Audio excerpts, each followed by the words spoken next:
साल था 1870। भारत की अच्छी गलियां, मिट्टी, पेड़ की छाया में बसती जिंदगी। उसी गांव में रहता था रामदीन, एक सीधा सादा किसान। रामदीन के पास जमीन बहुत कम थी। रामदीन की पत्नी सरस्वती गांव की सबसे समझदार तोने में गिनी जाती थी, अगर उसका मन साफ हो।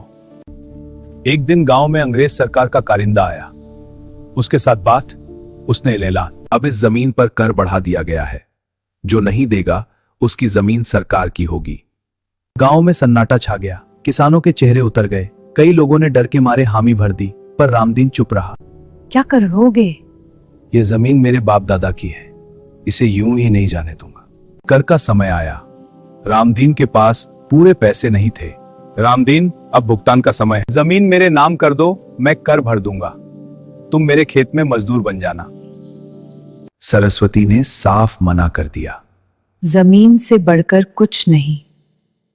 कई दिन भूखे कटे। सरस्वती अपने गहने बेच आई। रामदीन ने रात दिन मेहनत की, फिर भी कर पूरा नहीं हुआ। अंत में रामदीन ने फैसला किया, वह खुद अंग्रेज अफसर से बात करेगा।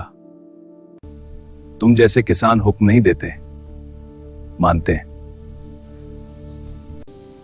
साहब, जमीन मेरी मां है, इसे मत छीनिए।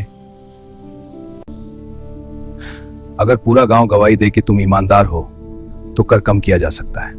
अगले दिन पीपल के पेड़ के नीचे पूरा गांव इकट्ठा हुआ। एक साथ रहना होगा। मैं तैयार हूं। रामदीन झूठा नहीं, ये मेहनती है, इसने कभी किसी का हक नहीं छीना। लाला भवानीदास भी चुप खड़ा था। उसकी रामदीन का कर अदा किया जाएगा। उस दिन गांव में दिए जले। सरस्वती की आंखों में खुशी के आंसू थे। 1870 की यह मिट्टी गवाह है ईमान। और उसी दिन से सोनपुर गांव में एक कहावत चल पड़ी। अगर कहानी अच्छी लगी हो तो सब्सक्राइब जरूर करें। आपका एक क्लिक हमें हौसला देता है।